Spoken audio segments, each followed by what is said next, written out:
Happy holidays, everyone. If you came to this video, I'm sure you're having trouble with the lighting on your Balsam Hill Christmas tree, as I did, and I've been working on this thing for hours and hours, and I figured out some really good things that I'm hoping will help everyone out, because I noticed there's not a lot of information out there, and this thing really had me going crazy. But I want to show you some things. One is this little trick I did here. I just used some tape. I would use string if I had it in the house, but just to, kind of open it up so I could get in there better. That was very helpful as far as figuring this out. But I'll show you one of the fundamental things I found, which you really need to pay a lot of attention to, is these. Let's see if I get some light on it here. These intersecting points right here. Sorry, it's dark. It's nighttime now because I've been on it all day. Where you see, the light's gonna mess with it. Hang on. Where you see like 4 wires going into the back of one base. There it is, right there. Pay very close attention to those. And this one was my actual problem, by the way, and I'll show you in a minute. Of course, there's also the gray ones that they call fuses. That'd be like this one down here. Same thing. There's like 4 wires going into them. I think, because I had a trouble last year too, and ironically, that's where the problem was, but I never bothered to figure it out fully because it started working. Here's another one. So as opposed to your standard ones are just going to have 1 wire in and 1 wire out. But I think most of the problem with these are on these intersection points where like I said, you have 4 wires going into one socket. So I'm going to tell you what I found, and I've never seen anything like this, and I can't believe that it has this feature. But the problem could be with the bulb socket itself. Because the one I showed you there, what I actually did was it was off at the time. And when I popped the bulb out, the section that was not lit came on. And I'm like, what the heck? So I put the bulb back in, and then the bulb came on and stayed lit, and so did the section that was out. So I was like, what the heck? My head was just spinning. I couldn't understand what was going on. So what they have is, I made a little drawing. Well, I'll show you here. The bulb sockets in these things are special. They're not just a bulb socket. They're basically made to, they make an interconnection if you take the bulb out. So hopefully this comes up good. That's why these little tail pieces on the bulbs, hang on, let me grab another one. So that little barb, that little tail piece right there, I know it's not focusing too good, right there. That's important that you keep these with this set.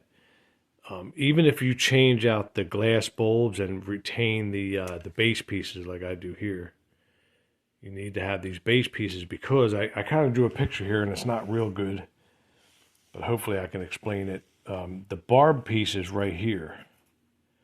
So within the bulb socket, there's like a horseshoe of spring-loaded metal right here that touches the outside. Well, let's see, this represents the wires. So let's say the power is coming up and it can't get across. Well, this, if you take the bulb out, this little horseshoe in here springs outward and it touches the 2 contact points and lets the current keep going through. When you put the bulb socket in, that barb piece interferes between these 2 points, and it breaks that contact point. I'm not really sure like why they did that, but I'm thinking it might be because and by the way, another way you can even, like I proved the theory, is if you take just a plain socket like this and install it, it'll actually open the circuit. So, I was messing around with the bulb socket, but if you're going to do that, like I have a little wooden skewer stick here, or use a toothpick or something non-conductive. Because honestly, in my case, I think what was happening was it was the actual, the problem was the bulb socket itself. But then I had another thing that was driving me absolutely bonkers too, and I spent like a couple hours researching apparently modern bulbs, and you may already know this, but I didn't know it, because then I had it working, right? But I put a bulb in that was blown, but the circuit works. And I was like perplexed by this. I'm like, well, how can this be? Well, some of these modern bulbs, they say they have a shunt inside of them where when the filament blows, the heat from that action happening, it basically uncovers some kind of material they have covering this shunt that takes the place of the filament and allows the current to still get through the bulb. So I did not know that existed, because that was really, I was perplexed by how a burnt bulb can still work. So in this case, like for example, right here, I don't know if you can see it, I have a bulb out, and it's wood now, of course. I have a bulb out, but because of that special socket, it's making connection. Matter of fact, let's see if I can do this on camera. I don't know if you guys notice this at all when you mess with your tree, but if you every time you put a bulb in, I notice that the lights flicker. And that's because watch, see it? They're interfering with that little, circuit. But if I put just this empty base in, it's just going to spread that horseshoe I was showing you. It's going to turn the section out. See that? Because it's opening that circuit. So you can prove this, and I'll obviously make sure it's something wood, but you could use a toothpick or whatever, and you can get in there, see? And you can spread that little horseshoe out without getting shocked, of course, if it's like a toothpick. But those are the things I think are the real, before you throw your expensive tree out and get totally frustrated, I think that's where 90% of the problems lie, is with these self-healing sockets or whatever you'd like to call them. Because like I said, the one, I fixed it today, and all I did was take the bulb out, and then it fixed itself. And I think the contacts in there were just not really true.